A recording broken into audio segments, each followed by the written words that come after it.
Hello, beautiful souls. I'm Jenny Aiello, and this is With Love, Jenny, a podcast where we meet ourselves right in the heart of our vulnerability and authenticity.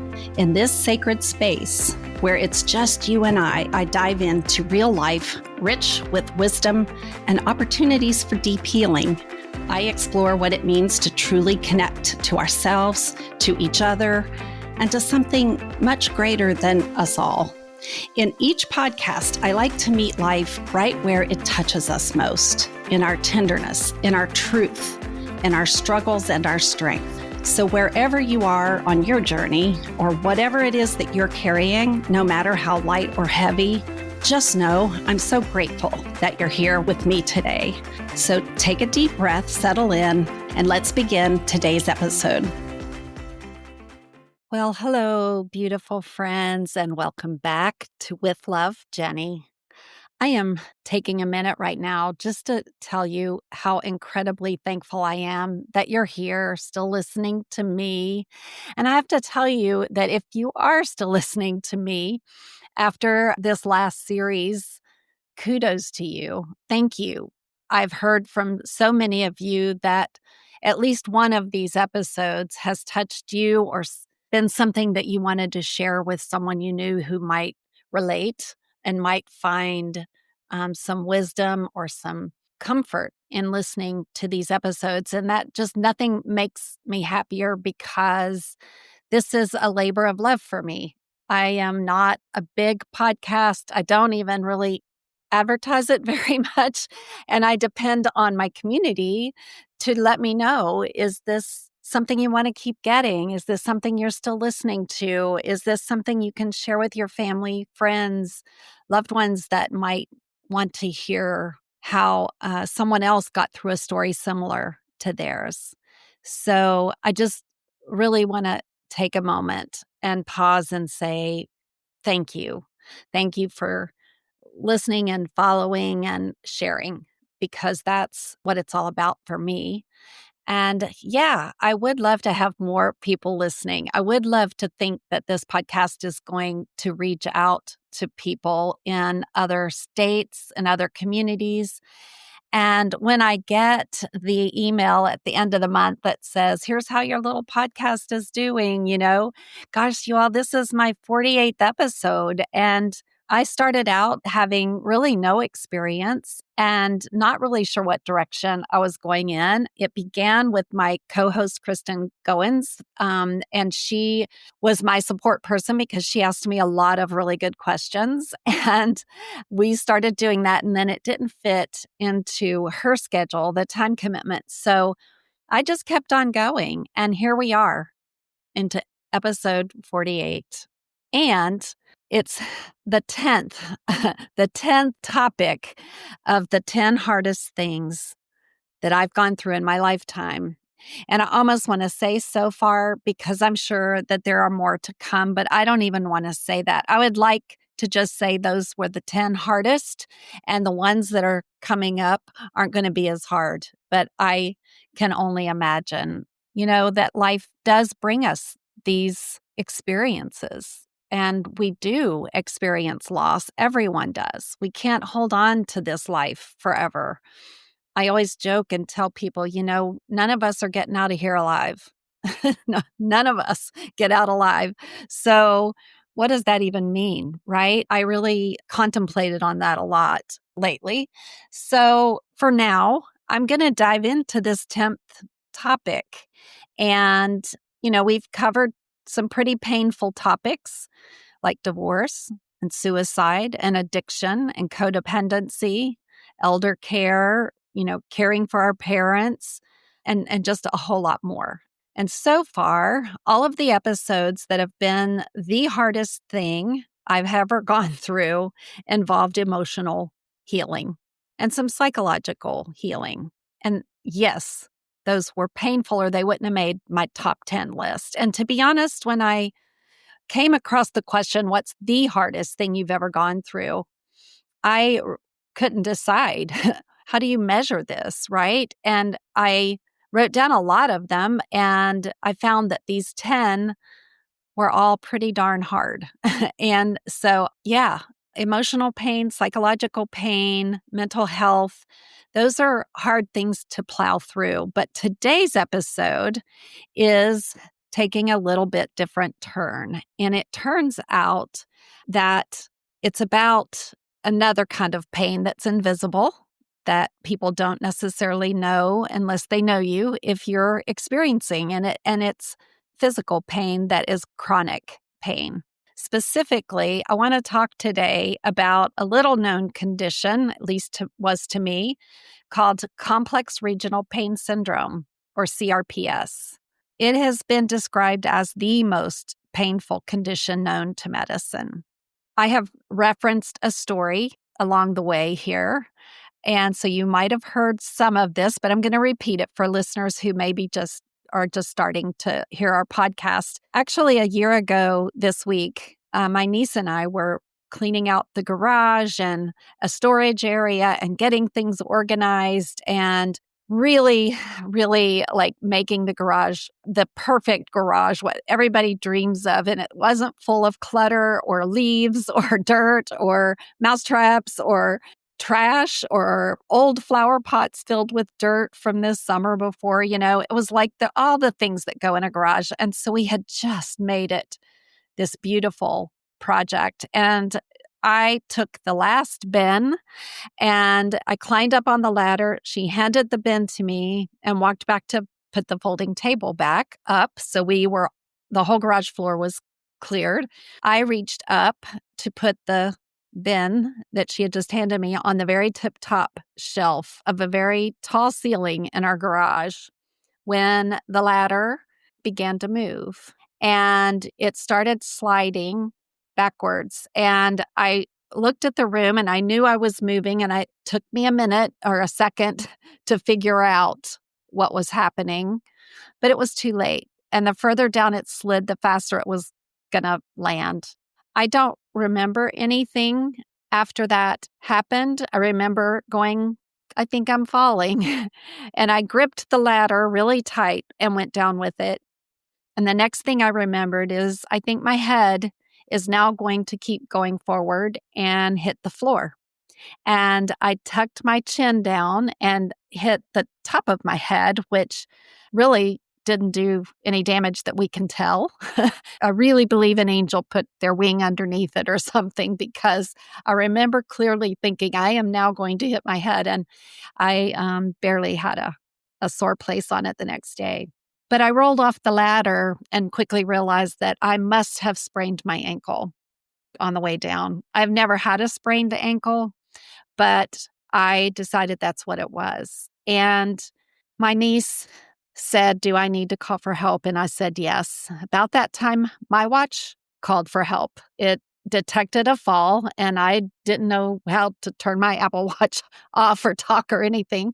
So she was on the phone with 911 across the garage. I'm on my watch with another 911 operator saying I needed help. And eventually we got those two on the same page, and they sent all the sirens and all the flashing lights to our little quiet cul-de-sac on a Sunday evening. Pretty quickly, they could tell it was a significant and serious injury. I was still in denial, even though it did hurt. And it turned out I crushed into 100 cracks in the calcaneus, the heel bone. And we didn't really know. We went to the emergency room. They did the x-rays. They told me about it. But I kept telling them my toes hurt so bad. Like, it's not my heel, it's my toes. My big toe hurt. All my toes felt like they had flames coming out the end. And I just knew all my toes were broken. And after being in the emergency room, you know how that goes for most of the night, they sent me home in a splint and told me to contact an orthopedic surgeon the next day, which we did, and went in to see that orthopedic surgeon, who turns out to be excellent. But he came in and he said, the news is pretty grim. This is a life-altering event for you. And I was like, how bad can it be?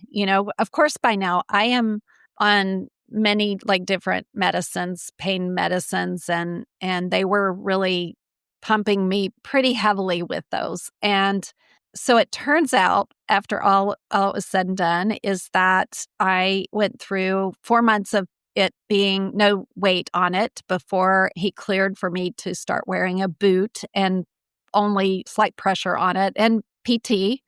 And I went through all of that. And long story short with that, it ended up being, I'm at 1 year.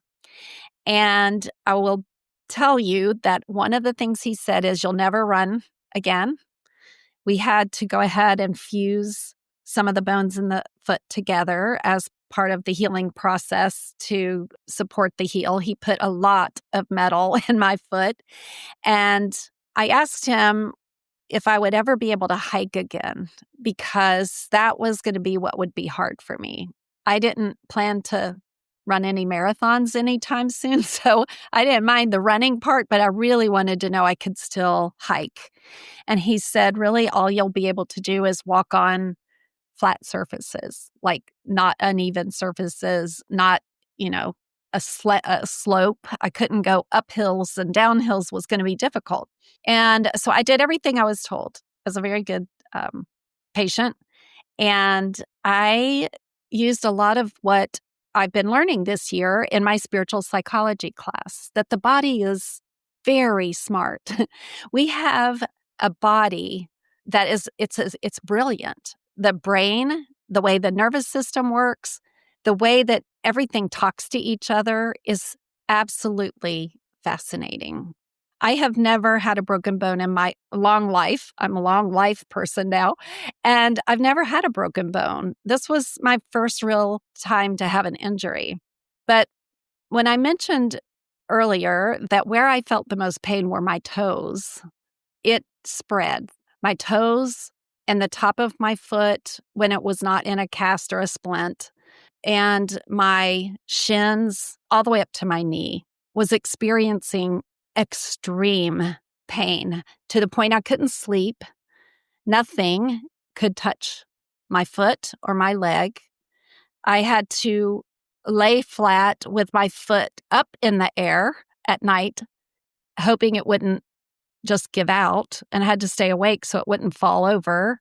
And because even if the sheets of the bed or anything brushed against it, I thought I would die. I was literally wanting to crawl out of my skin. That was chronic pain.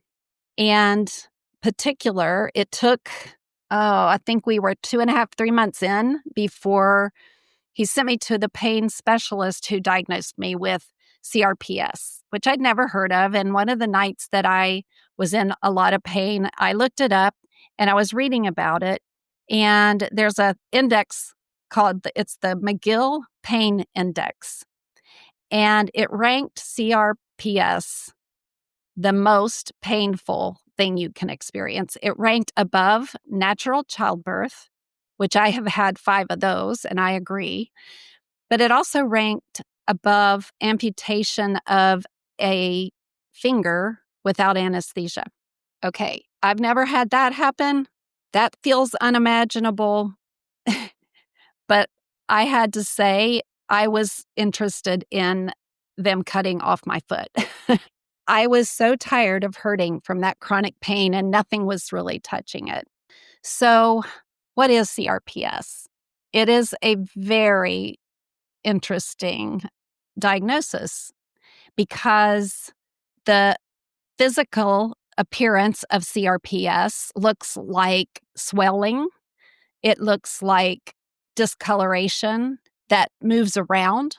One day my foot would be purple. The next day my foot might be, blue, and then it might be red. It just went all over. And the toenails stopped growing.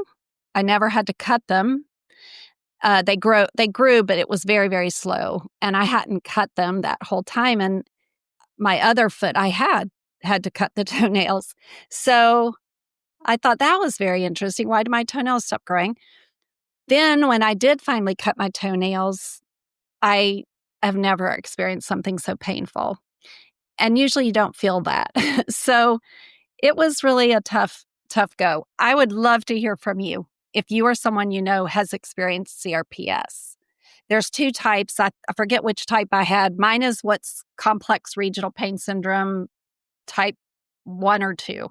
One of them is a lifelong journey through CRPS. And the one I have, which is limited to the region where I obviously suffered from trauma, and that he said could go away in 1 to 2 years.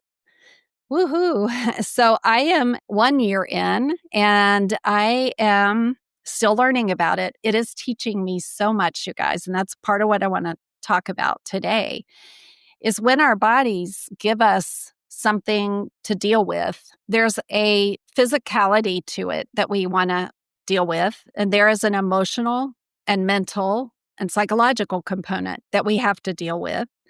And there's also a spiritual component. So, what happened, the way that they explained it to me, and I'm not a medical doctor, but if you are or know one, you can check it out with them and then tell me what if I'm right or if I'm still not understood what happened to me. But this CRPS, what happened is when I fell, the trauma to my foot, my nervous system was activated, right? It immediately says, danger, danger, there's been an accident. So my nervous system sends a message to my brain that says, there's a terrible, terrible pain in her foot. It overloads the pain center in my brain, which is now sending signals to my foot saying, where's the pain, and creating pain because the nervous system said it existed. Now, why wasn't the bone injury and the open heel surgery I went through not enough pain? I don't know. But they said this is not a physical, it is a nervous system syndrome. So I thought I was crazy for a while. I finally got on the right kind of medication that actually supported the nerve pain and made it bearable. It brought the pain index scale way down below amputating my finger without anesthesia or having natural childbirth. I am still feeling it. Sometimes I feel like I have sandpaper between all my toes. Sometimes I feel like I'm walking on blisters. It changes day to day and it swells and then it doesn't. And so yeah, it's a very interesting thing to be going through, but it's teaching me a lot about how to tap into through meditation. I have done everything short of hypnosis. I have acupuncture, I do meditation, I have brain spotting, I had somatic experience sessions doing somatic experience with it. I have done E4 trauma methods, which I am an E4 method coach. And the school that I'm in for spiritual psychology, as a spiritual psychology practitioner, we handle trauma. And that's what this is. And I have been working my way through a lot of different modalities, looking for a way mainly to get it bearable without medication, because I'm not very happy about the medication part. But you all, it's an interesting thing. When it was in its peak, I couldn't think about it in a positive way. I don't think it was possible to get past that much pain and think about it in a positive way, or I just wasn't practiced enough. I wasn't good enough at meditation. Things weren't. I wasn't there. Right? It was just, dadgummit, this thing's hurting. My foot is hurting. It was 24/7. So there was some really interesting things in physical therapy that I did, which I won't go into all of that on this episode, but I want to tell you that I learned, whether it was the physical pain or a nervous system response, or it was emotional pain. Pain is meant to protect us. And when we've experienced any kind of pain, whether it's emotional or physical, we need to listen to that. It's a signal that we need better boundaries. It's a signal that we need to do something to help our body heal, right? So chronic pain is the alarm system that goes off, but it gets stuck on high alert. It doesn't turn off. It's just keeps sending out signals, right? It's that alarm system that's saying there's a problem, and the nerves keep shouting danger long after the body is actually healed. Neuroscientists call it central sensitization, where the brain literally learns pain and each repetition strengthens that circuit. And so that was pretty hard for me. It became the one part of this whole journey I've been on this year that was the most difficult for me to accept as part of my life over the next 2 years. Where I've been able to get into gratitude is that there's people that live with this kind of pain all the time. I know that you've probably heard of fibromyalgia. It's a type of same thing, different way that it might come about, but that's one of them, and we'll talk about more. But I could not let myself be stressed because stress hormones fed the pain, and I had to adjust my work schedule. I couldn't do but so much anyway because of the medication. For all you listeners out there that hung with me, who are my very near and dear best VIP clients that let me still work with them through that period of time, I just, from the bottom of my heart, thank you. You all are a big part of what kept me going, gave me a routine, gave me purpose. It was so appreciated. But yeah, my stress levels had to stay maintained. I could not let my nervous system get out of whack. And it was already, right? It was already out of whack. It was, on overload, sending way too many signals up to my brain. And then I thought about it because I had a lot of time to just lay in bed and think while my foot was in the air.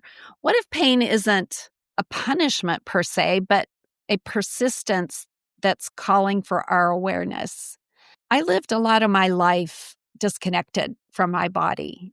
I pushed through the day, sometimes not having any water to drink, and I didn't even notice I was dehydrated. I just neglected myself and my self-care. And I think I had to get aware of this body, this temple that we live in, our soul calls home, right? And I want to take care of it. You all heard an earlier episode with Marla Letizia on the long life era and her colleague, Dr. Jean, who we're going to have them back, by the way, because that was such a popular podcast, where it's really how to take care of ourselves so that we live into this long life era, the latter part of our life, that we live it in the best health and the best balance that we can, right? So I've been learning a lot about that. I also learned that it's 1 in 5 adults live with chronic pain. 1 in 5, you all. Think about how many friends you have. How many are living with chronic pain and maybe you're not aware? And most of those are women.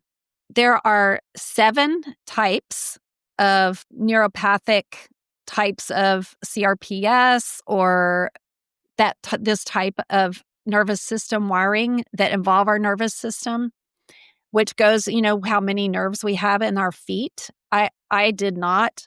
I didn't know that our 2 feet, have more bones than the whole rest of our body. I knew that we had a lot of nerve endings in our hands and feet. I didn't know just how many until every single one was on fire. And so, yes, there's wow, so many things. So some of the treatments that I went through, besides the ones addressing my mental health, medications, nerve blocks. I had 4 nerve blocks in my lumbar of my back. They go in and they inject a medication into the lower spine that blocks the nerve to that part of my body. I think that I got a little bit of relief, not a lot, for maybe 2 weeks at a time. And so I didn't do any more of those just because that was hard to go through, and it was in office. It wasn't a huge procedure, but it wasn't comfortable, and I didn't get that much relief from it for some reason. And I think the earlier you do that, the better it works. But anyway, I did physical therapy, mirror therapy, exercising it, resting it, icing it, every kind of thing.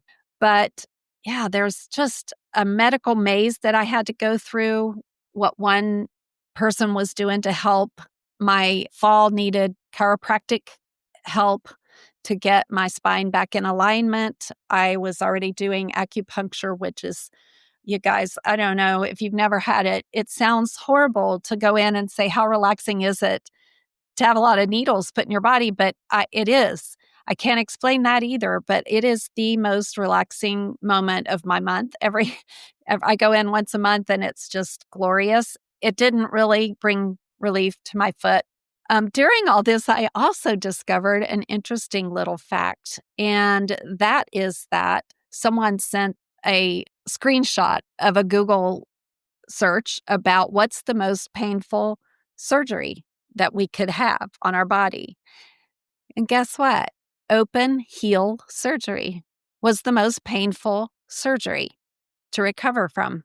And between that and the CRPS, I don't know. I don't know what I was doing to myself last year, but it was a rough go. And so I learned a lot. When conventional treatments and tools reached their limits, I turned to my body and I actually said, what do you need? And there's things you can get massage. I couldn't do massage because I couldn't let anybody even near my foot to touch it. But craniosacral therapy, sound healing, which you all know, Bob and I do sound healing. So I listened to it more than I was able to go down. I could not sit with my bowls or all our instruments, much less walk down the steps yet to get to our sound healing room. But I did energy work, nature. I was bringing it all on, right? And so I want to say that there were some of the things that were helpful and some were not, and depended on the day and what it was. And sometimes I'd repeat it and it would still work. And then I'd repeat it again and it would quit working and I'd have to shift, which was infuriating because I like to find a system and stick to it, right? But listen to your body and discover what soothes your nervous system. I really, really didn't take care of myself before this incident. I paid no attention to signals from my nervous system. I almost fried my adrenals. That was part of what led me into getting acupuncture and finding my adrenals I was about to go into adrenal fatigue. And I went in and got that under control and never stopped. So at least I was ahead of the game when this accident happened. But take care of your nervous system. It does so much in the body that I had no idea, like what its function was. And maybe I'm just a slow learner in life, but do things that soothe your own nervous system. Listen to music, be in nature, practice heart rate variability, where you adjust your breathing to a rhythmic cycle and do that for 11 minutes. There's an app you can get that times it out. Work on your mind, body, spirit connection and breath work, E4 trauma, as I mentioned, any and all. I even did a CBT lotion on my foot and I used herbal remedies. I used essential oils that everybody would just go, oh, you've got to try that. And I think where my heel injury, the surgical incision, as all of that part was healing, I believe some of that stuff really helped that part of it because it really felt like a piece of cake compared to the front of my foot, the top, bottom, and whole forefront of my foot, where the CRPS localized there. And then when it flared, it went up my leg. If Bob rubbed lotion on my leg, I thought for sure he had taken a knife and just slit my leg. It hurt so bad. So yeah, there was just a lot of things that I tried. And I did work on forgiving myself for not taking better care of myself. I had to work on forgiving my body for some of the things that I feel like I just had to forgive it, for hurting so bad, and build a relationship and learn to stay. I couldn't leave my body anymore because the pain kept me there. And I think that was the point. I honestly believe that's why that happened, is to teach me to stay in my body and lead me to things like meditation and breath work and the kinds of things that take you deep into your body, where you really, really are one with your body. And then you hold yourself, including your body, in perfect health. And that's hard to do when you're up against chronic pain. But that's what I started learning to do. And when I go into the spiritual psychology part of talking about chronic pain, I will tell you that there's so much research and there's so much literature about the spiritual psychology around chronic pain, in that how we pray, how we meditate, the belief that we carry around all of that is incredibly powerful. Because if we pray for someone to get better, you're implying they aren't already. And if we want a healing to happen, it's remembering the wholeness of our body before whatever it was that happened. And that actually has a better chance of your body healing than praying for it to stop hurting, because we hear it's hurting. I'm praying for it to stop hurting, and my brain hears, oh, yeah, it's hurting. I know, we're glitching out on that. So, what story am I telling myself around the pain I'm in? And what story is my body still telling me? And I just feel like mine was telling me a lot. And one of the things that CRPS taught me is patience, taught me surrender, and it led me into my own sovereignty. One of the things that I figured out is that pain can be learned, because this was a learned pain, because long after the healing has happened, my brain is still glitching. I also decided peace can be learned as well.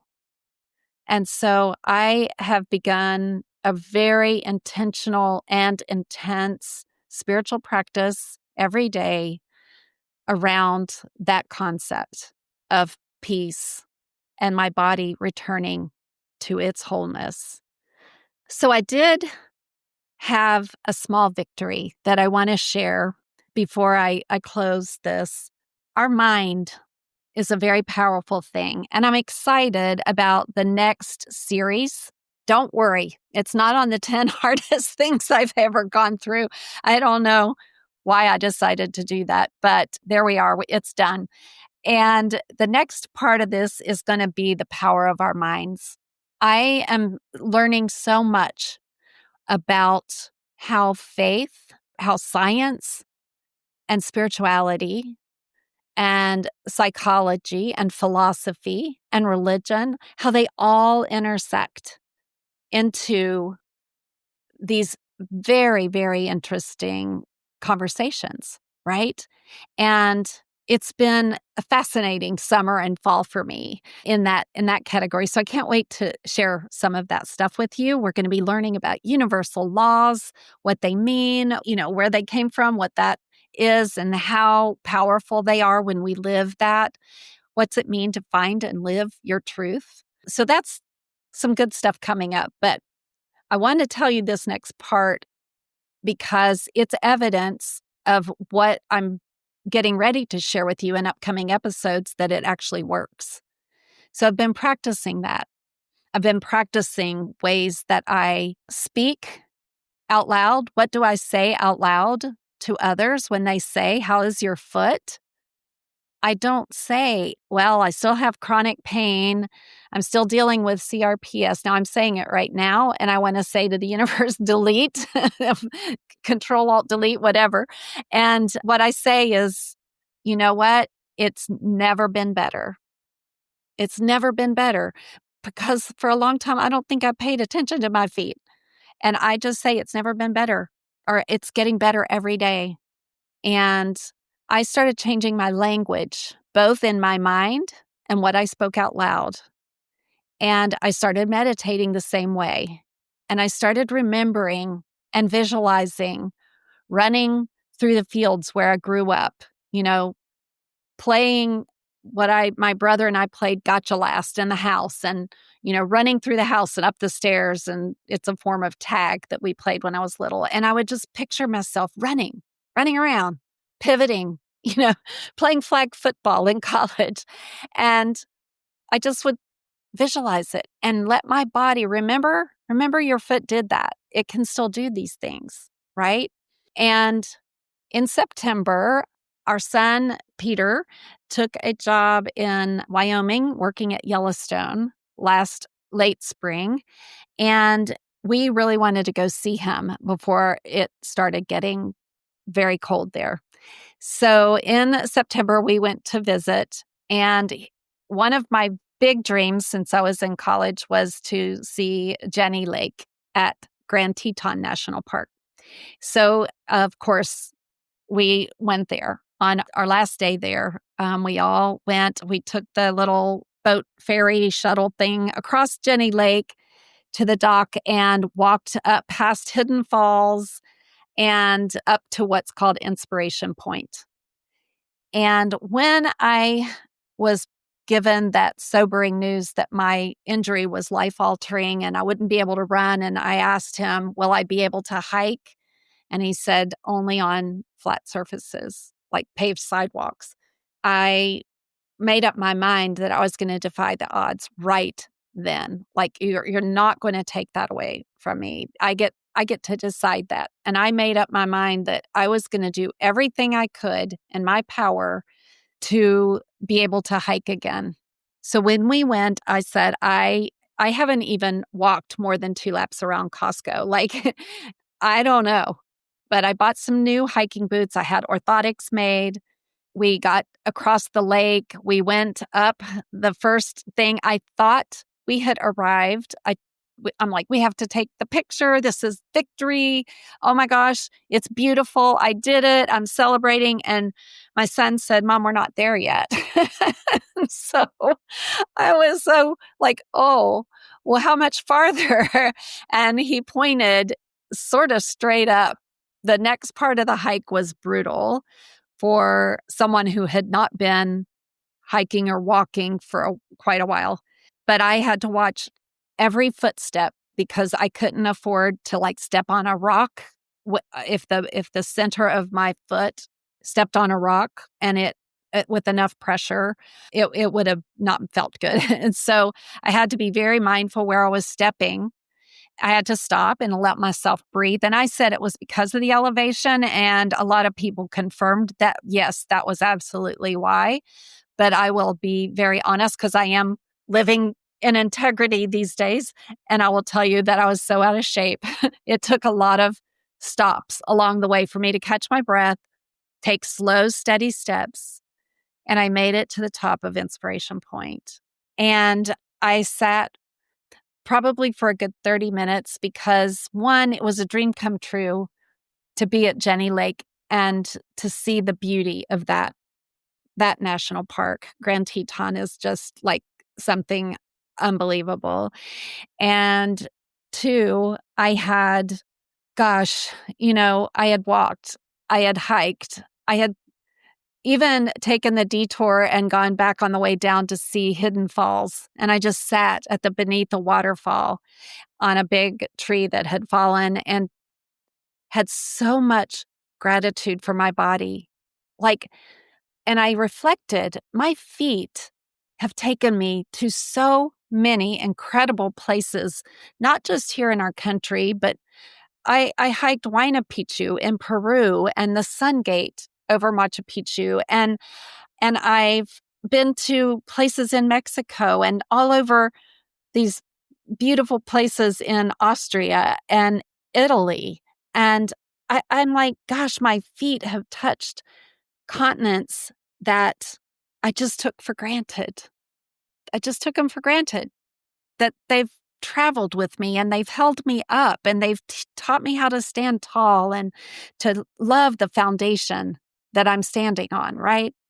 And so that's it was a big revelation to finally say, yes, this is really an important this is an important lesson for me. And it was a big victory. And I just sat at that waterfall with thanks. I sat at the top looking over Jenny Lake, thankful that I still have a body willing to get out and push itself and get to experience things that, I didn't think I was going to get to do again. And I was able to do it. And so, yeah, there's a book called Mind Over Medicine. Highly recommend. I've been reading that lately. And, there is a difference between a cure and healing. And redefining success kind of as an agency in us that we have to shift sometimes. Was it success because I got to the top, or was it success because I tried? I mean, the fact that I didn't give up, the fact that I refused to become a victim of that, no different than the other 9 hardest things I ever had to go through. I refused to let my power go to those things. My power stayed within, even if my healing didn't happen, right? So, whatever you might be going through, and I hope it's not CRPS. And if you do have that or another chronic illness, a chronic pain like fibromyalgia, there's multiple other, if you've had, they told me one of the closest things to CRPS is when an amputee is first, they're recovering from the amputation, but they still feel pain in the part of their body that was amputated. Their foot will feel extreme pain, but they don't have it anymore, right? And it's that same trauma that is in a glitch. It's just overfiring. Our nervous system is sending the signals and it just won't stop. So understanding that there's a lot of people out there with various ways that they have to live with chronic pain, and please have compassion. Please have patience with them. Please try to have understanding. And if you haven't had to live with it, count your blessings, number one, and do not judge someone for how they handle it because it's intense.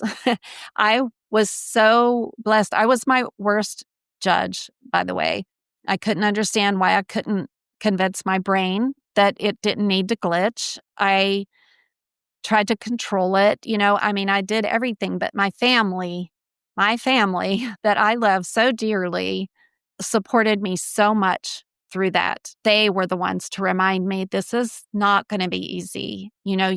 You've got to let us help you. And poor Bob, had to help me with putting lotion on my legs, especially after the cast came off, and knowing that it was causing me a lot of pain to touch my leg and doing it anyway. And I don't think I could have done a very good job of taking care of me or someone that I cared about the way they all did.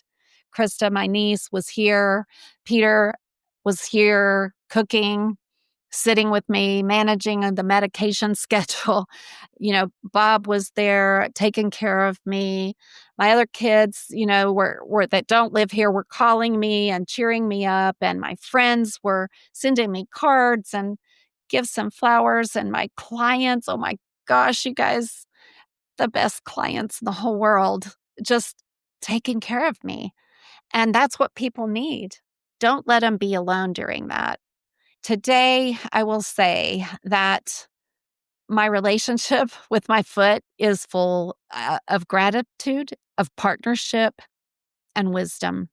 And I can say honestly that at the bottom of our deepest wound lies the brilliance of our greatest gifts. And I have 10 really beautiful, sparkling, diamond-worthy gifts that came from these hardest things that I've ever gone through, and I chose them. I chose to keep going until I could claim that gift, and I claimed my power back from whatever was taking it away. Anytime we place our power on people, places, and things outside of ourselves, we're at the victim, we're at the mercy of it. And so the most empowering thing you can do for yourself is to say, I'm going to take this head on, full on, take full responsibility for it. I'm going to see it through. I'm going to make friends with it. I'm going to talk to it. I am going to work with it. I am going to love that part of myself that needs it so much, right? And I don't know, you guys, it's been a journey. It's been such a journey. And I will tell you, life is so good. I feel more blessed today than any other time in my entire life. And that's saying a lot. So I just thank you to all of you, my beautiful friends. If I've not met you yet, I hope I do one day. But thank you for spending this time with me.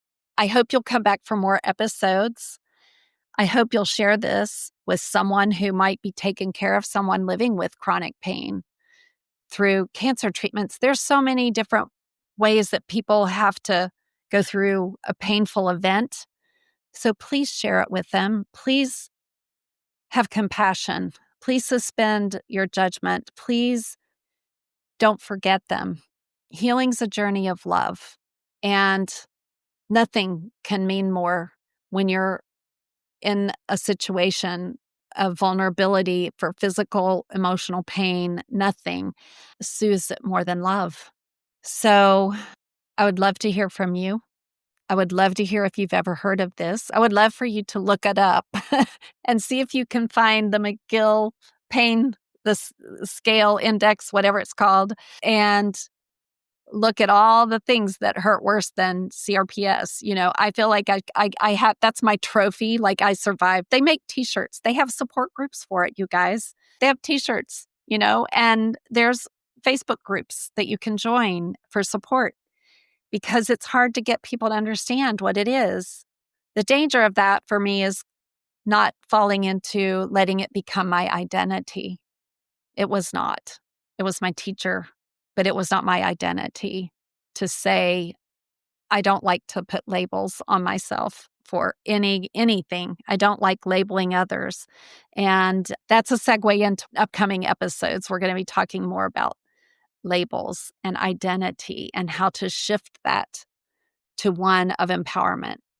So thank you, my beautiful friends, for spending this time with me. It means the world to me. And again, if this episode spoke to your heart, or if you know someone living with chronic pain, please share it with them. Please share this episode. Mainly share it with the people caring for someone who might be going through an experience of chronic pain, physical pain, because I didn't know what I didn't know. And I don't want anyone to not have what I know worked and what I know kept me empowered and encouraged from family and friends and my beautiful clients. You guys, it's a lot. And I just really appreciate all of that. And I think that people who are taking care of someone would appreciate hearing some of this to get some tips. So please share it. If you have listened this far, also, I'm going to be adding a meditation. You just can click the link. It'll take you to a place to leave your email. And once you do that, your email address, you go to the place where all the meditations for all these episodes are. They're free for you to download and keep or use indefinitely. And you just look for the name of the episode and you'll find the meditation that goes with it. Okay, so there will be one for this to listen to, as well as, if you don't mind, giving us a good review, do a like, do a subscribe, do a follow. I don't know what that looks like, but that helps us. It helps us be seen. We're still a teeny tiny little podcast, but I will say we've made it to countries I can't even pronounce yet. So I was pretty excited when I got my report about how we're growing. But yeah, if you don't mind to review, give us a good review. And I love hearing from you. I love that. So let me know what you took away from today, and if there's any part of that that helped you. Okay. So in the meantime, remember that healing is a journey of love, and it's not always packaged with perfection. And, oh, love and care is the best. Nurturing people, loving people, taking care of each other. We need more of that going on. So thank you for being here. Until next time, be gentle with yourself. Listen to your body. Listen deeply. Keep walking and appreciate the journey that your feet have taken you on so far. I mean, it's been a journey. And whether it's metaphorically or literally, go one conscious step at a time and do it with love. Take care. Thank you so much for being here with me today. I hope you found a spark of wisdom to carry with you, and maybe even a deeper invitation to heal and grow and transform through your own beautiful story. Or maybe this episode made you think of someone who could use encouragement. And if so, I hope you will share it with them. If you'd like to learn more about working with me or attending one of my healing retreats, coaching programs, and other offerings, you can visit my website at jennyaiello.com or email me directly at jenny@jaiello.com. You'll find all the links in the show notes. If today's episode touched you, it would mean the world if you would leave a review or share it with someone who might need it, or just reach out and let me know how it landed for you. I'd love to hear from you. I'm building something special here. Real stories, real life, real connection. One episode, one heart, and one story at a time. As always, with love. Oh, and this is the legal message, but mostly a message from my heart, and I just need to share this with you right now. Please know this podcast is offered solely for educational and entertainment purposes. If you find yourself triggered due to anything that was shared in this podcast, please seek professional help. This podcast is not intended to be a substitute for mental health services. While I am a professional life coach, I am not a psychotherapist, nor am I a mental health clinician. So if you are struggling emotionally, please seek help, because you matter, you are important, and most of all, you are worthy of doing this work, the work that leads you to a better and healthier place. Okay? All right. Thank you. And please always make enough time to take care of yourself, and do so with love.